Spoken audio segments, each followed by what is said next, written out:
The ongoing trade conflict between the United States and China has entered a new phase following President Trump's decision to impose a 10% tariff on a wide array of Chinese imports. In retaliation, China has unveiled a comprehensive set of countermeasures, which include new tariffs on key U.S. exports, export controls on vital industrial materials, regulatory investigations into American technology firms, and restrictions on U.S. businesses operating in China. The Chinese Ministry of Finance and Commerce has framed these actions as necessary responses to what it considers U.S. economic coercion. Chinese officials argue that these tariffs and regulatory measures are not only a reaction to perceived unfair trade practices, but also an effort to safeguard national economic security and technological independence. The new tariffs, which range from 10% to 15%, primarily target U.S. energy exports, industrial equipment, and automotive products, all of which are essential to the U.S. economy. This retaliation marks a significant escalation in the U.S.-China trade conflict, which has now transcended beyond tariff disputes to a strategic battle over industrial dominance, technological leadership, and geopolitical influence. Effective February 10, 2025, China will impose a 15% tariff on coal and liquefied natural gas, LNG, as well as a 10% tariff on crude oil, agricultural machinery, and large engine vehicles. These targeted measures are designed to put economic pressure on the U.S. by affecting sectors that are both politically and economically significant. Coal and LNG have been critical U.S. exports in recent years, with China serving as a major buyer of American LNG. By imposing a 15% tariff on LNG, China is discouraging imports from the U.S. and potentially shifting its purchasing focus to suppliers in Russia, Qatar, and Australia. While the coal tariff may have less global impact, it signals China's intention to reduce its reliance on American energy sources and diversify its energy imports amid growing geopolitical uncertainties. The 10% tariff on crude oil adds complexity to the global energy market, as the U.S. is one of the world's largest crude oil producers and China is a top customer. This tariff could lead China to turn to alternative suppliers such as Saudi Arabia, Iran, and Venezuela, which may disrupt global oil prices, and the tariffs on agricultural machinery primarily target U.S. manufacturers like John Deere and Caterpillar, whose exports have historically played a role in China's industrial and agricultural modernization. The tariff on large engine vehicles also impacts major U.S. automakers such as Ford, General Motors, and Tesla, all of which rely on Chinese consumers for a significant portion of their revenue. These measures may force American automakers to reconsider their production strategies and increase investments in localized manufacturing within China or explore alternative markets in Southeast Asia. China has justified these tariffs as a countermeasure to U.S. trade aggression. The Chinese Ministry of Commerce has criticized the U.S. tariffs as violations of WTO rules, asserting that unilateral economic actions undermine the principles of free trade. Chinese officials argue that U.S. tariff hikes are not only economically damaging, but politically motivated, aimed at curbing China's rise as a global economic powerhouse. However, China has reiterated that it remains open to negotiations, though it will not tolerate measures that it views as economic warfare against its industries. In addition to tariffs, China has escalated its stance by restricting exports of critical industrial materials vital for global high-tech manufacturing. These materials include tungsten, thorium, bismuth, molybdenum, and indium, all of which are crucial for industries like semiconductor production, aerospace technology, and advanced electronics. By limiting exports, China is exerting pressure on the U.S. technology and defense sectors, which rely heavily on these raw materials. This move could cause supply chain disruptions for American and European manufacturers, potentially leading to price hikes and delays in production. Simultaneously, China has launched an antitrust investigation into Google, accusing the company of monopolistic behavior in the Chinese market. The State Administration for Market Regulation, SAMR, is investigating whether Google's dominance in cloud services, digital advertising, and mobile ecosystems violates Chinese competition laws. If found guilty, Google could face heavy fines, operational restrictions, or even partial bans from certain Chinese markets.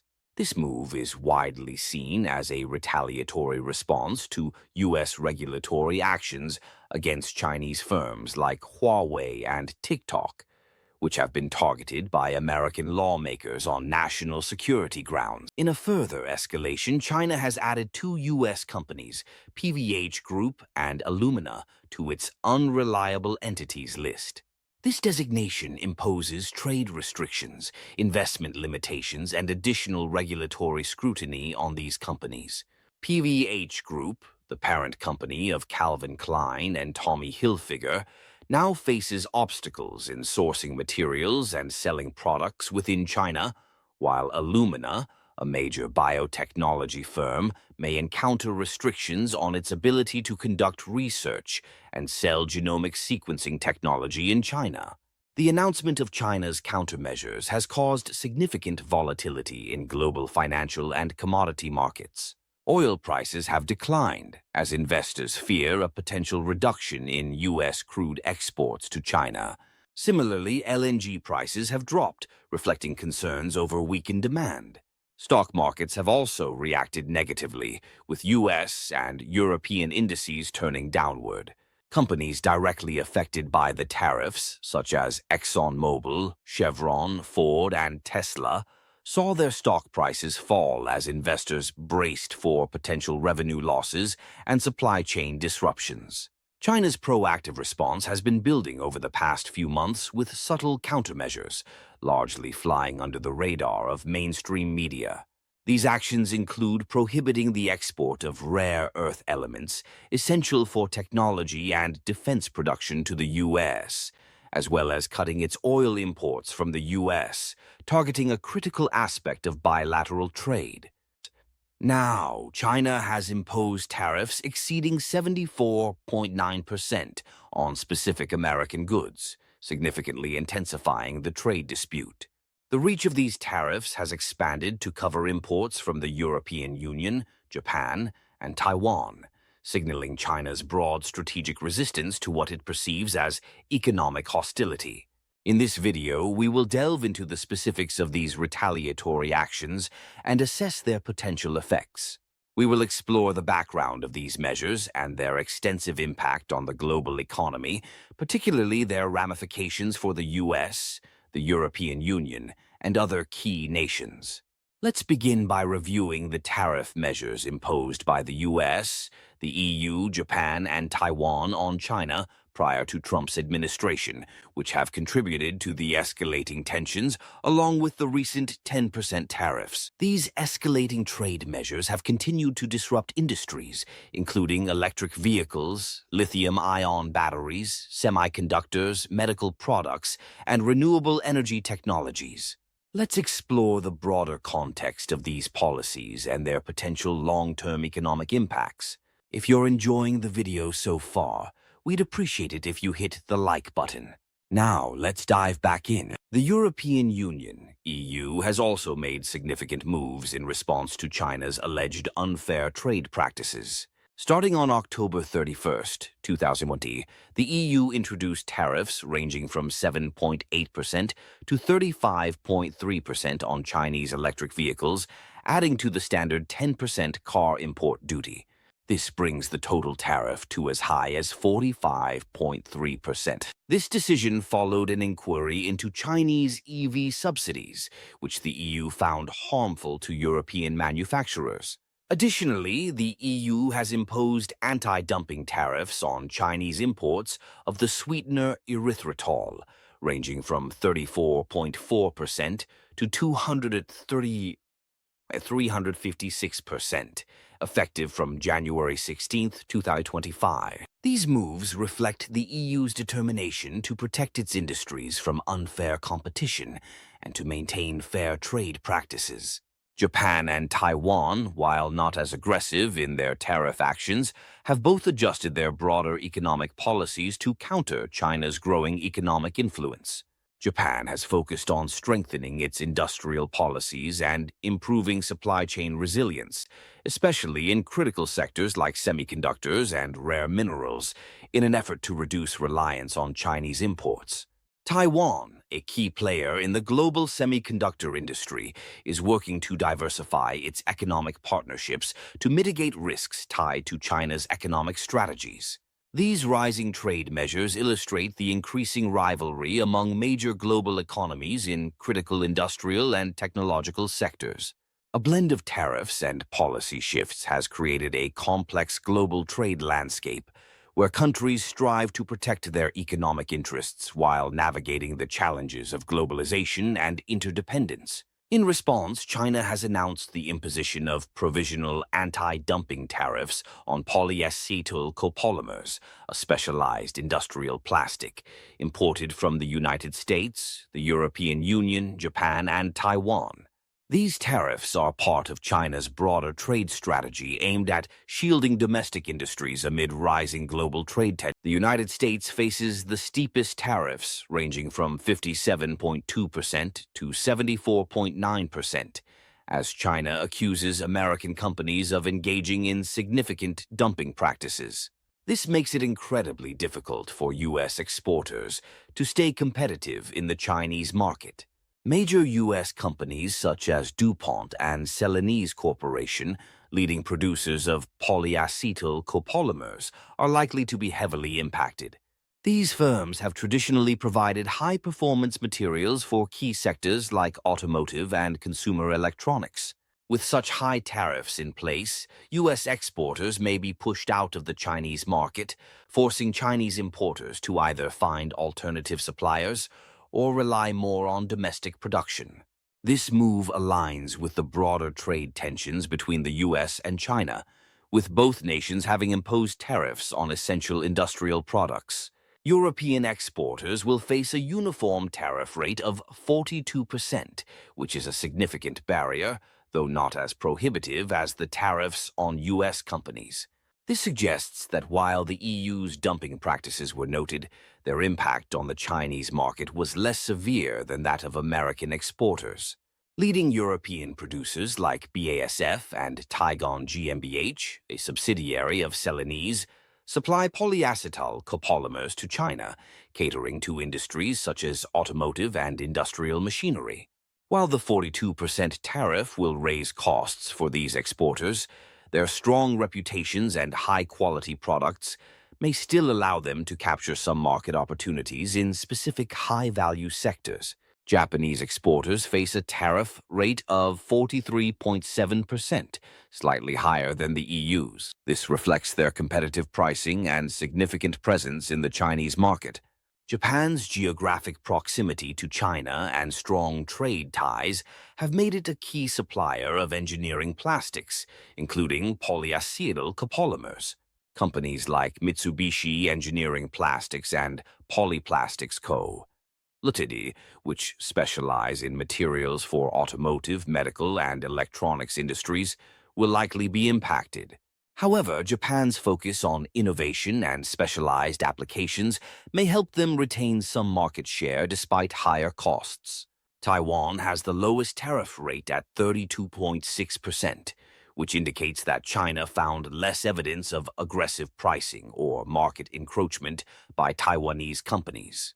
Taiwan's robust petrochemical and plastics industries, with companies like Formosa Plastics Group and Chengchun Plastics Co. Ltd., have a strong foothold in the polyacetyl copolymer market. This places Taiwan in a more favorable position compared to other regions, even though tariffs will still impact trade volumes. Polyacetyl copolymers, POM, are high-performance thermoplastics known for their mechanical strength, rigidity, and thermal resistance.